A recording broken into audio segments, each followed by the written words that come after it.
In this video we're going to look at functions, and we're going to look to see, do we use the product or the chain rule. Sometimes it's the trickiest thing to, it's not actually to do the product rule or to do the chain rule, but it's to choose which one we use, right? But here's a hard and fast way of knowing, okay? So we take the function, right? So here's the function that we look at first. And generally with these functions, they're kind of almost two functions stuck together, right? So, for instance, this function has an x squared and it also has a sine x. So if I was to ask you to split that function, well, the natural split would be the x squared bit and the sine x bit. Alright? Now, what you have to ask yourself when determining whether you use the product or the chain rule is, can each of these parts of the function be a function on their own? Does it hold strong? So x squared could be a function on its own. We could say y equals x squared. Sine x could also be a function on its own. So if both parts of this function can hold strong as being a function on their own, well then we'll use product rule. Likewise, the next one you'll see, we have again two parts to a function, and we ask that very important question: can both parts of that function hold strong as functions in their own right, or on their own? So e to the x could, however cos couldn't, because it's cos of what? Cos, there would have to be a cos x or a cos of 2x or something there. There's not. So while the e to the x does hold strong as for a function on its own, the cos doesn't. So if it doesn't, then it's chain rule.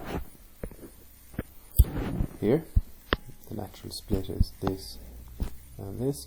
3x to the power 4, yes, that would hold strong as a function on its own. ln what?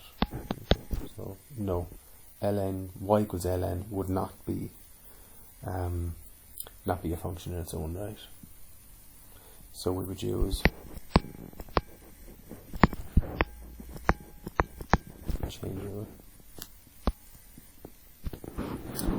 Here, the split would logically be the 12x and the e to the x. E to the x could be a function on its own. 12x also could. So we could use the product rule.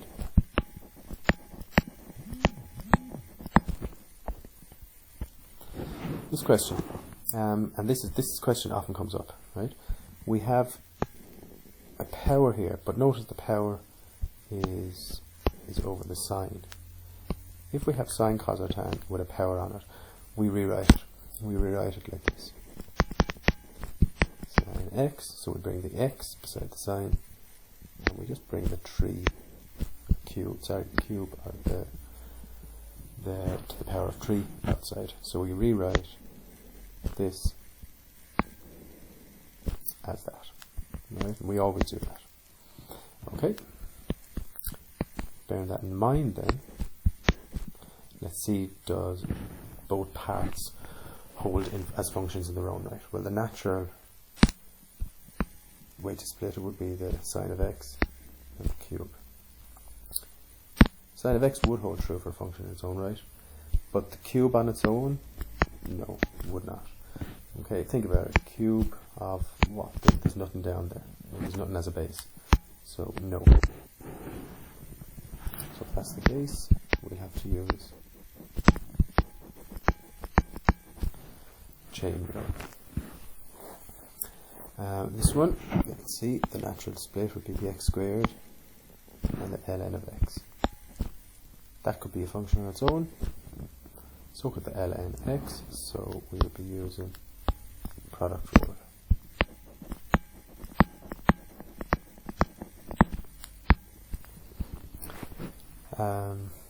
Next bit. Okay, we have 7e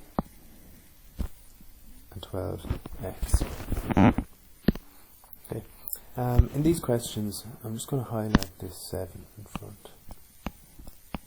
Okay. don't let that confuse you. That's 7 really. You just ignore it, you almost factorize it out, you leave it stand, and you just differentiate the rest. Okay, so you could really do this.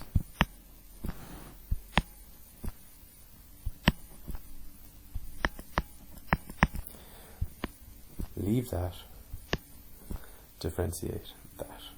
Okay, and then obviously you just stick a 7 beside it for the answer. Right, so again, just leave that outside, differentiate that. When you're finished, you can remove the brackets if you want, and just put that 7 beside it again, or you could just leave the brackets, it doesn't matter.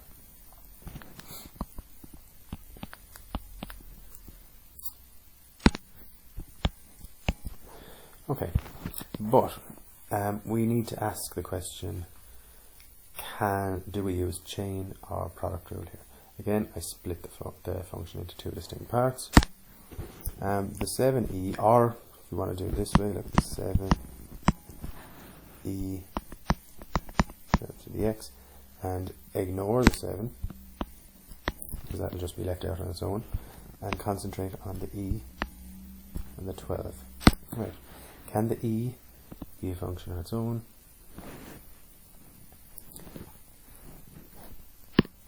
Okay, if we look at e, okay, well it's e to the what, okay, so no, and also the 12x, this 12x is, while on its own is fine, 12x is a function, however, it's kind of in mid-air as a power, so no, right,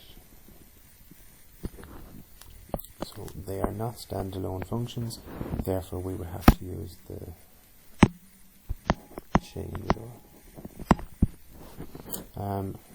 For some reason I've rewritten that again. We'll go another one. We'll go ln 2 minus ln x. Okay. So here's the 2 distinct parts. Are they functions in their own right? 2 minus ln x, yes, that could be a function in its own right. ln on its own, no, definitely not. So we will have to use the chain rule. And lastly then, let's look at this. Right, let's split this one. This is a little bit different. So if we split it, it would be x and sine 2x. Okay. Just very like this one up here actually. Okay, however, ask yourself this, can they act as standalone functions? X, yes, x could be a standalone function. Sine 2x, yes, that could be a standalone function. So we use the chain rule. However, the x as a standalone function is fine. But if I look at the sine 2x as a standalone function, I'm going to write that out.